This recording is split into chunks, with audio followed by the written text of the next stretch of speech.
बिस्मिल्लाहिर्रहमानिर्रहीम। ये शुरू अल्लाह के पाक नाम से जो बड़ा मेहरबान निहायत रहम वाला है। अब्दुल मुत्तलिब को ये हुक्म इस वक्त दिया गया जब वो अपनी मन्नत भूल चुके थे। पहले ख्वाब में उनसे कहा गया, मन्नत पूरी करो। उन्होंने एक मींढा ज़बह करके गरीबों को खुला दिया। फिर ख्वाब आया, उससे बड़ी पेश करो। उस मर्तबा उन्होंने एक बेल ज़बह कर दिया। ख्वाब में फिर यही कहा गया, उससे भी बड़ी पेश करो। अब उन्होंने ऊंट ज़बह किया। फिर ख्वाब आया, उससे भी बड़ी चीज़ पेश करो। उन्होंने पूछा, उससे भी बड़ी चीज़ किया है। तब कहा गया, अपने बेटों में से किसी को ज़बह करो जैसा कि तुमने मन्नत मानी थी। अब उन्हें अपनी मन्नत याद आई। अपने बेटों को जमा किया, उनसे मन्नत का जिक्र किया। सबके सर झुक गए। कौन खुद को ज़बह करवाता। आखिर अब्दुल्ला बोले, अब्बा जान, आप मुझे ज़बह कर दें।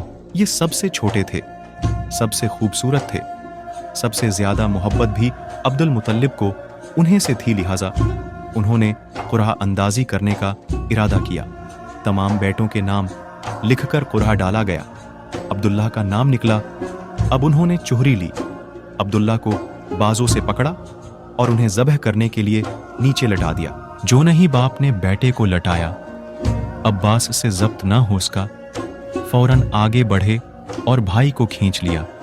इस वक्त ये खुद भी छोटे से थे। इधर बाप ने अब्दुल्ला को खींचा। इस खींचा तानी में अब्दुल्ला के चेहरे पर खिराशें भी आएं। इन खिराशों के निशानात मरते दम तक बाकी रहे। इसी दौरान बनो मखजूम के लोग आ गए। उन्होंने कहा, आप इस तरह बेटे को ज़बह न करें, उसकी माँ की जिंदगी खराब हो जाएगी। अपने रब को राजी करने के लिए बेटे का फदिया दे दें। अब सवाल ये था कि फदिया क्या दिया जाए।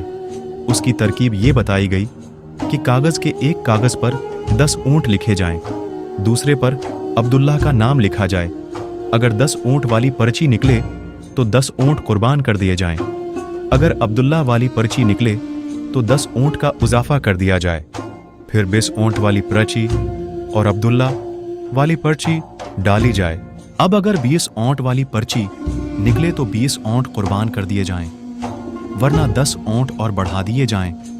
इस तरह 10-10 करके ऊंट बढ़ाते जाएं। अब्दुल मुत्तलिब ने ऐसा ही किया है। 10-10 ऊंट बढ़ाते चले गए।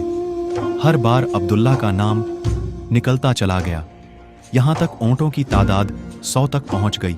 तब कहीं जाकर ऊंटों वाली पर्ची निकली। उस तरह उनकी जान के बदले 100 ऊंट कुर्बान किए गए। अब्दुल मुत्तलिब को अब पूरा इत्मीनान हो गया। अल्लाह ताला ने अब्दुल्ला के बदला 100 ऊंटों की कुर्बानी मंजूर कर ली है। उन्होंने काबे के पास 100 ऊंट कुर्बान किए और किसी को खाने से न रोका। सब इंसानों, जानवरों और परिंदों ने उनको खाया। इमाम ज़हरी कहते हैं कि अब्दुल मुत्तलिब पहले आदमी है जिन्होंने आदमी की जान की कीमत 100 ऊंट देने का तरीका शुरू किया। उससे पहले 10 ऊंट दिए जाते थे। उसके बाद ये तरीका सारे अरब में जारी हो गया। गौया कानून बन गया कि आदमी का फदिया 100 ऊंट है। नबी करीम के सामने जब ये जिक्र आया तो आपने उस फदिया की तस्दीक फरमाई, यानी फरमाया कि ये दरस्त है।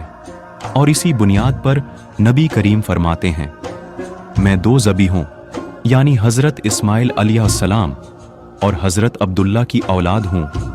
हज़रत अब्दुल्ला कुरैश में सबसे ज़्यादा हुसैन थे। इनका चेहरा रोशना सतारा की मानत था।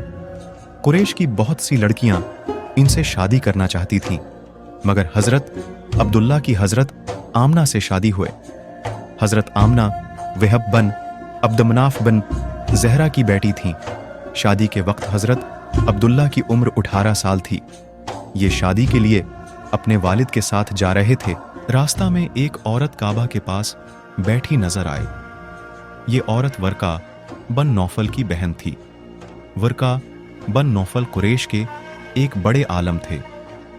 वर्का बन नौफल से उनकी बहन ने सुन रखा था कि वक्त के आखिरी नबी का ज़ुहूर होने वाला हयावर इनकी निशानियों में से एक निशानी ये होगी कि उनके वालिद के चेहरे में नबूत का नूर चमकता होगा।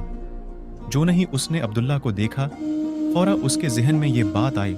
उसने सोचा, हो ना हो ये वो शख्स है जो पैदा होने वाले नबी के बाप होंगे। चनांचा उसने कहा, अगर तुम मुझसे शादी कर लो तो मैं बदला में तुम्हें इतने ही ऊंट दूंगी जितने तुम्हारी जान के बदले में ज़ब्ह किए गए थे। उस पर उन्होंने जवाब दिया, मैं अपने बाप के साथ हूँ, आन की मर्जी के खिलाफ कुछ नहीं कर सकता, न उनसे अलग हो सकता हूँ, और मेरे वालिद बाइज़्ज़त आदमी हैं, अपनी कौम के सरदार हैं। बहरहाल उनकी शादी हज़रत आमना से हो गए। आप कुरैश की औरतों में निसब और मकाम के एतबार से अफजल थीं। हज़रत आमना हज़रत अब्दुल्ला के घर आ गए। आप फरमाती हैं, जब मैं माँ बनने वाली हुई तो मेरे पास एक शख्स आया, यानी एक फरिश्ता इंसानी शक्ल में आया। इस वक्त मैं जागने और सोने के दरमियानी हालत में थी। आमतौर पर इस हालत को गुनूदगी कहा जाता है।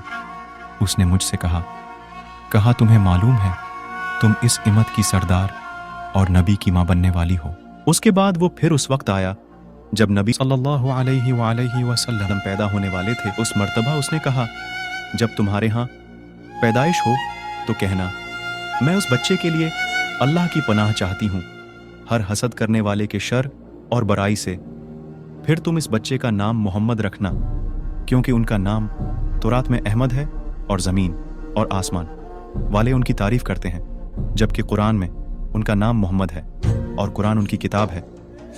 एक रवायत के मुताबिक फरिश्ते ने उनसे ये कहा, तुम वक्त के सरदार की माँ बनने वाली हो। इस बच्चे की निशानी ये होगी कि उसके साथ एक नूर ज़ाहिर होगा जिससे मल्क शाम और बसरा के महलात भर जाएंगे। जब वो बच्चा पैदा हो जाएगा तो उसका नाम मोहम्मद रखना, क्योंकि तौरात में उनका नाम अहमद है कि आसमान और ज़मीन वाले उनकी तारीफ़ करते हैं, और इंजील में उनका नाम अहमद है कि आसमान और ज़मीन वाले उनकी तारीफ़ करते हैं। हज़रत अब्दुल्ला के चेहरे में जो नूर चमकता था, शादी के बाद वो हज़रत आमना के चेहरे में आ गया था।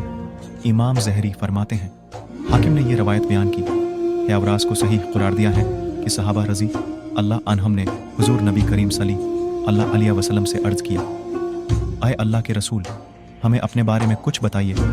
आप सल्लल्लाहु अलैहि वसल्लम ने इरशाद फरमाया, मैं अपने बाप इब्राहीम अलैहिस्सलाम की दुआ हूँ, अपने भाई ईसा अलैहिस्सलाम की बशारत हूँ और खुशखबरी हूँ। जब मैं अपनी वालदा के शक्म में आया तो उन्होंने देखा, गोया उनसे एक नूर ज़ाहिर हुआ है जिससे मल्क शाम में बसरी के महलात रोशन हो गए। हज़रत आमना ने हज़रत हलीमा सादिया से फरमाया था, मेरे उस बच्चे की शान नराली है, ये मेरे पीठ में थे तो मुझे कोई बोझ और थकन महसूस नहीं हुई।